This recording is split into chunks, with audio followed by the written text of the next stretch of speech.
সবাইকে শুভেচ্ছা শিমুলের ড্রয়িং রুমে। আজ আমাদের মাঝে এমন একজন বিশেষ মানুষ উপস্থিত আছেন যার জীবন গল্প আমাদের ধৈর্য শেখায়, ভালোবাসা এবং আদম্য মানসিক শক্তির কথা।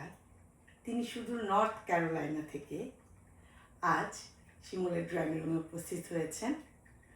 তিনি কেবল একজন মা নন, তিনি এমন একজন মা যার হৃদয়ের একটি অংশ আজ হয়তো আমাদের মাঝে নেই, কিন্তু তার স্মৃতি আর ভালোবাসা প্রতিটা মুহূর্ত তাকে বাঁচিয়ে রেখেছেন।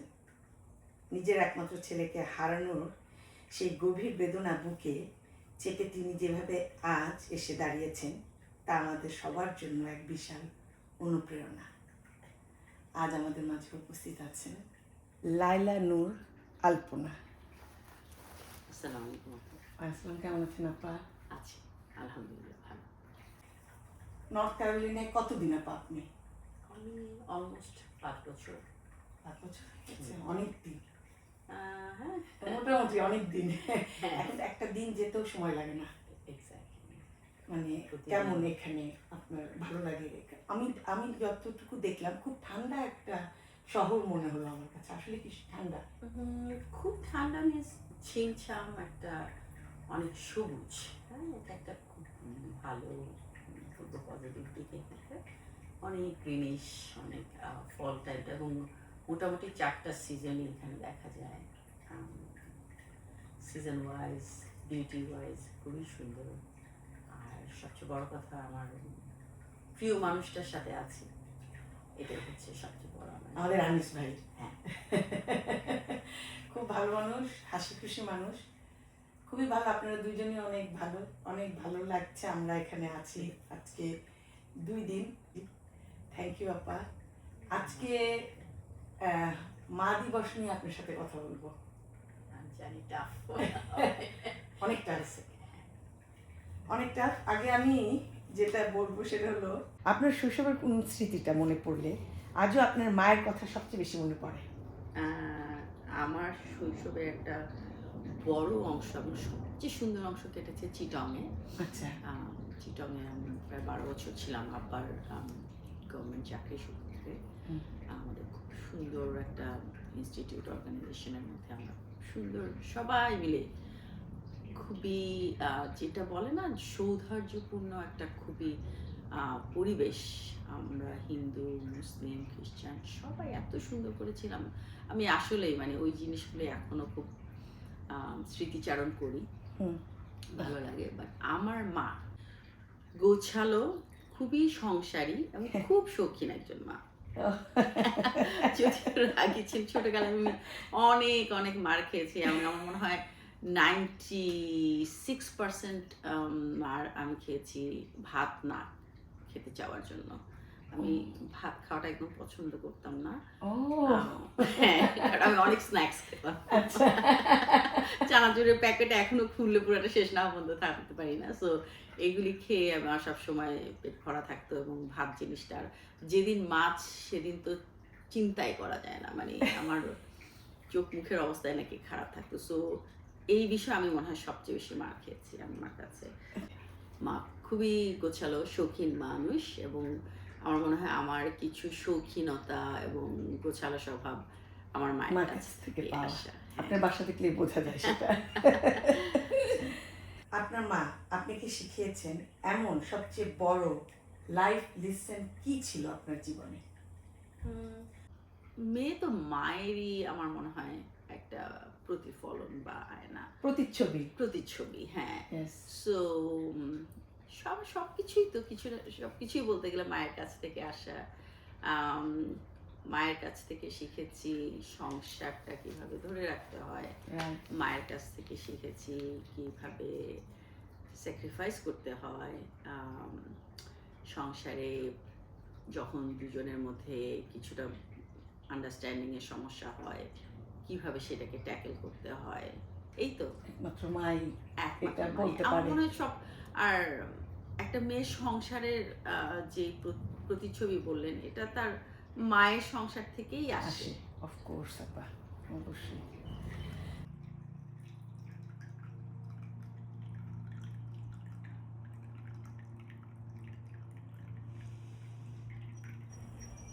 এবার আপনার কথা শুনতে চাই আপা।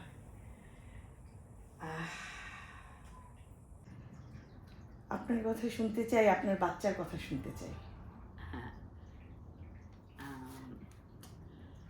আমার কথা, হ্যাঁ, আমি আলহামদুলিল্লাহ, আল্লাহ আমাকে যেভাবে রেখেছে অনেক অনেক ভালো আছি।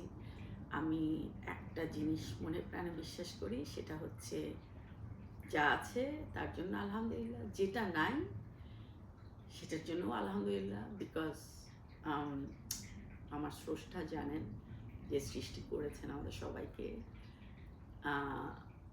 তিনি জানেন আমার জন্য সবচেয়ে কোনটা ভালো এবং সেটাই তিনি করবেন। আমরা জানি আবিরের কথা, আপনার একমাত্র ছেলে,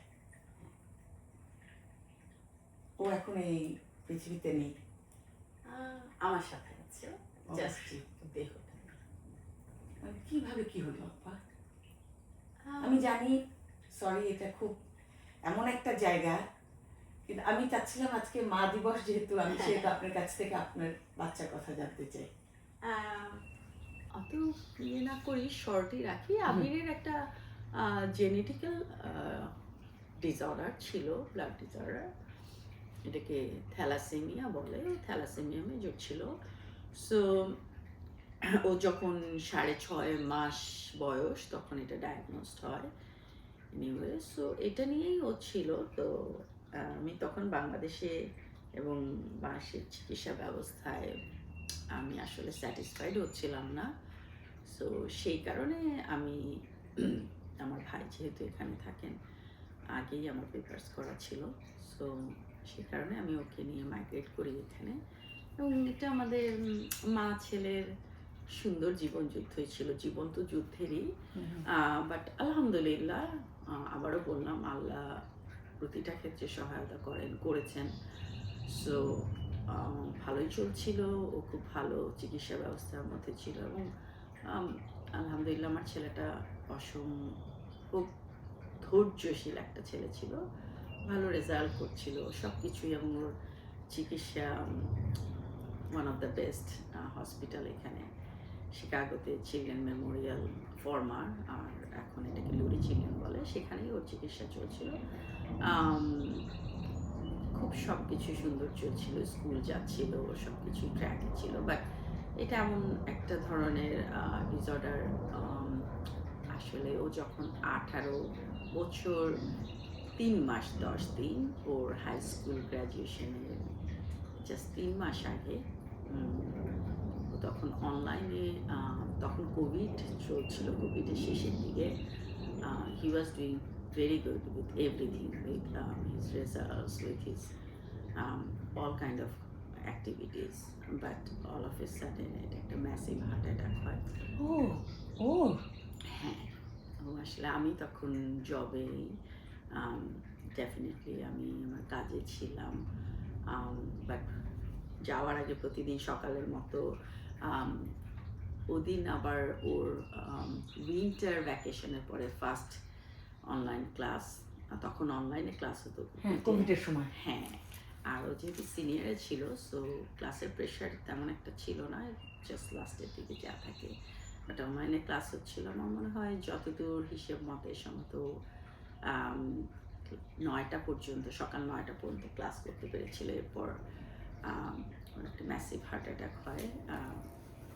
এটা তো পরে আমরা জানতে পারি ডক্টর সি হিসেবে। বাট আমি অ্যাজ ইউজুয়াল স্কুলের, আমার ক্লিনিকের কাজ শেষ করে আমি যখন বাসায় আসার সময় আবার মাছের একটু গ্রোসারি করেছিলাম ওর জন্য, তো সেগুলো নিয়ে যখন আসি, এসে রেখে তারপরে পেছন দিক থেকে মনে হচ্ছিল যে ও এখনো চেয়ারেই বসে আছে। চেয়ারে বসা অবস্থাতে সে স্ট্রোক করছে। হ্যাঁ, মাই গড। আমি পেছন থেকে সেইভাবে দেখেই তোর কাছে এসে আমি জাস্ট বলছিলাম, আব্বুজি, আমি ওকে আব্বুজি ডাকি, যে আব্বুজি ওঠো, মাস সেই আমার কাছে মনে হচ্ছে যে ও চেয়ারে হেলান দিয়ে ঘুমাচ্ছে আর কি। সো তারপরে একটু ভালো করে খেয়াল করে দেখলাম যে ইটস নট নর্মাল, ওর হাত দুটো, যাই হোক, নীল হয়ে আছে হাতের আঙ্গুলগুলো, এবং চোখটা একটু স্থির যেমন হয়। সো এটা এটা অনেক টাফ একটা সময় ছিল। যেহেতু আমার মেডিকেল এক্সপিরিয়েন্স থেকে আমি বুঝতে পারলাম he is no more, but I called 911 and যেটা করা দরকার সিপিআর নিজেই করেছি। তো ততক্ষণে আমার আসলো, ওরা এসে ওদের বাকি কাজ, but I already knew that is no more. এই তো আমাকে না বলেই চলে গেল।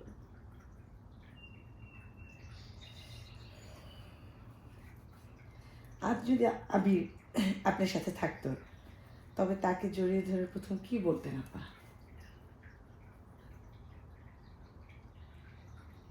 জানি না, হয়তো শুধু জড়িয়েই ধরে থাকতাম।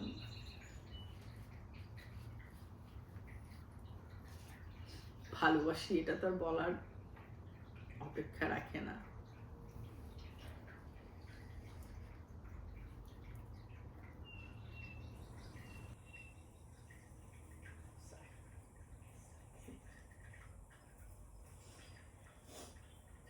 এমন কি কোনো কথা আছে যা তাকে শেষবার বলার খুব ইচ্ছে ছিল কিন্তু বলা হয়নি আপনার?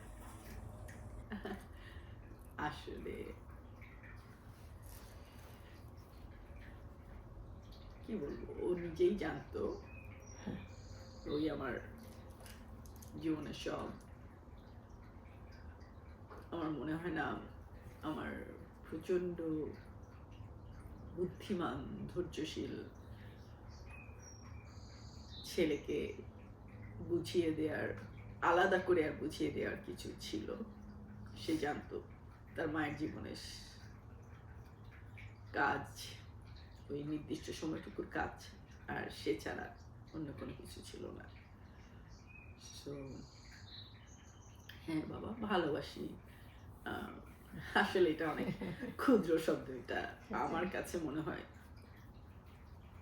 এই এই বলাটা আসলে ওই সেই গভীরতাটাকে স্পর্শ করে না।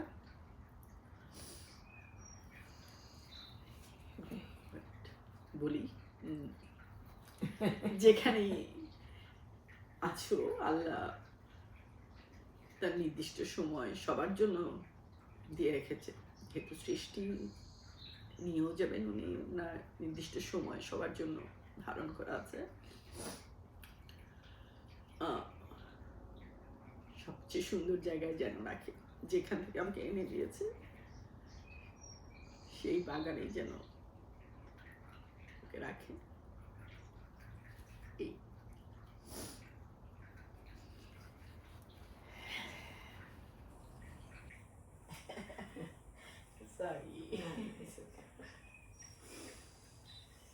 ছেলে চলে যাওয়ার আগের আপনি এবং এখনকার মধ্যে সবচেয়ে বড় পার্থক্যটা কি আপা?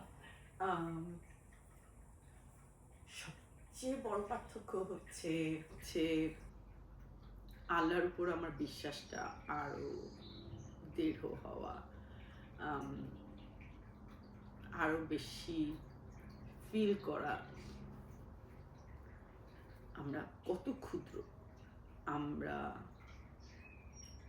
এতটাই ক্ষুদ্র যে আমাদের আসলে একটা চোখের পলক ফেলারও কোনো ক্ষমতা নাই যদি উনি না চান। এবং আমরা অনেক অনেক ক্ষুদ্র বিষয় নিয়ে এই দুনিয়াতে অনেক ঝগড়া বিবাদ অনেক কিছু করে ফেলছি, যেটার আসলে কোনো অর্থ হয় না। বিশ্বাসটা এখন অনেক এটাই। হ্যাঁ, আমার মনে হয় যে প্রত্যেকটা জিনিসের কারণ আছে। এবং আবারও বলছি, আল্লাহ প্রত্যেকের জন্য সময় নির্ধারণ করে রেখেছে, তাকে সেই সময় যেতে হবে। আবিরের ওই সময়টুকু ছিল, বাট 18 বছর 3 মাস 10 দিন আল্লাহ আমাকে তার সৃষ্টির একটা সবচেয়ে সুন্দর একটা সৃষ্টি আমাকে উপহার দিয়েছিল। আলহামদুলিল্লাহ, কোনো আক্ষেপ নাই। উনি যেভাবে নিয়ে গিয়েছেন, ভালো রাখুক। আমি তখন কাঁদিনি, হয়তো জানি না এরকমই হয় শোকে। শুধু বলছিলাম, আল্লাহ আমার ছেলেকে একটা ফুলের টোকাও দিও।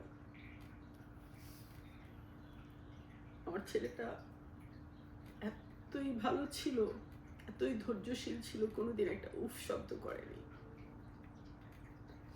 আমার মনে আছে আমি ওকে যখন হসপিটালে নিয়ে যেতাম, ও নার্সকে বলতাম আম্মুকে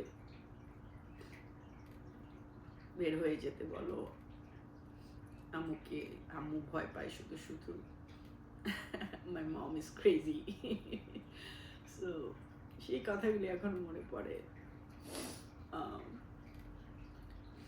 আল্লাহ নিশ্চয়ই কোনো কষ্ট দিয়ে নিয়ে যায়নি, তবুও মাঝে মাঝে মনে হয় যাওয়ার সময় কি মাকে খুঁজেছিল, একটা মা বলে ডাক দিয়েছিল, ফোন করতে চেয়েছিল, জানি না ওই পারে গেলে কখনো দেখা হলে আমাকে যেন ছেড়ে ফেরত দেন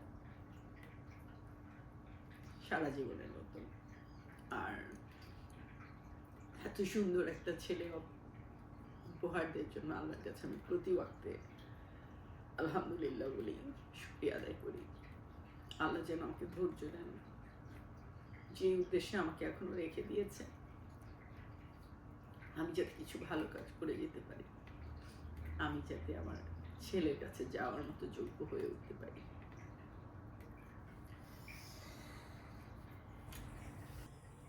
আপনার সংসারের কথা বলেন এবার। আমরা মানে আবিরের রুমটা দেখলাম, ওখানে শুধু সব চারিদিকে শুধু আবির আর আবির। মানে আপনার এই যে আবিরের জন্য একটা জায়গা করে রেখেছেন, মানে ওর এরকম কখনো কি সময় হয় যে আপনার মনে হয় যে না যাই, আমি আমার ছেলেটার একটু কাছাকাছি যাই, ওই রুমটাতে বসি? রুমটাতে বেশিক্ষণ আমি বসতে চাই না, বাট প্রতিদিনই আমি যাই, দেখে আসি, দুই একটা ছবির সাথে কথা বলি। মাঝে মাঝে এক একটা ছবির সাথে কথা বলি, এক একটা স্মৃতি, তাই না? আমাদের মা ছেলের 10 বছরের একাকী জীবনের স্মৃতি, অনেক স্মৃতি, ওর বড় হয়ে ওঠা, ওকে বোঝা, সো সেটাই। আর আসলে রুমটার পুরো কৃতিত্ব আমার হাজব্যান্ড আনিসের। আমি যখন প্রথম এখানে মুভ করি, সে সব কিছু সেভাবে গুছিয়ে দিয়েছিল যে এটা তোমার আবিরের রুম, তোমার যখন ইচ্ছা হবে আসবা, তুমি সময় কাটাবা। আমিও চেষ্টা করেছি ওর স্মৃতিগুলো ওখানে কিছু কিছু ধরে রাখা। আসলে ওইভাবে কিছুই না, সব স্মৃতি তো মনে যাই হোক আপা, আজকে মা দিবসে আপনি আছেন আমার সাথে। আমি হঠাৎ করে ডিসিশন নিয়েছি যে আপা, আবিরের কথা শুনে আমার মনে হলো যে আজকে আপা আপনার সাথে কথা বলি। আপনাকে অনেক অনেক ধন্যবাদ আপা। খুব মানে দোয়া করবে। অবশ্যই আপা, অনেক দোয়া। আপনার কাছে আমি শেষ কথাটা শুনতে চাই, সেটা হলো মাদের জন্য, সন্তানের প্রতি মানে কোনো কথা যদি আপনার থাকে আমার দর্শকদের জন্য, যে পৃথিবীর সমস্ত মা তার সন্তানের কল্যাণ চায়, তবে একটা জিনিস আমি অবশ্যই সংযোজন করতে চাই, পৃথিবীর শুধু মা না, পৃথিবীর কোনো মা যেমন সন্তানের অমঙ্গল চান না, পৃথিবীর কোনো বাবাও সন্তানের অমঙ্গল চান না। প্রত্যেকটা মা, প্রত্যেকটা বাবা সন্তানের জন্য ইম্পর্টেন্ট ভাবছে। এই দুনিয়াতে কোনো বাবা বা কোনো মা খারাপ বাবা মা হতে পারে না। ইনশাল্লাহ দোয়া করি আবিরের জন্য, অনেক অনেক দোয়া। আপনি অনেক ভালো থাকবেন এবং সুখে থাকবেন। অবশ্যই থাকতেই হবে। আর একটু বিদায় নিয়ে আসি। আজ এই পর্যন্তই, আবার দেখা হবে নতুন কোনো অতিথি, নতুন গল্প নিয়ে। সেই পর্যন্ত সবাই ভালো থাকবেন, হাসি খুশি থাকবেন, এবং মাদের যেমন দায়িত্ব বাচ্চাদের প্রতি, বাচ্চাদেরও তেমন দায়িত্ব হওয়া উচিত তার মাদের প্রতি। খোদা হাফেজ।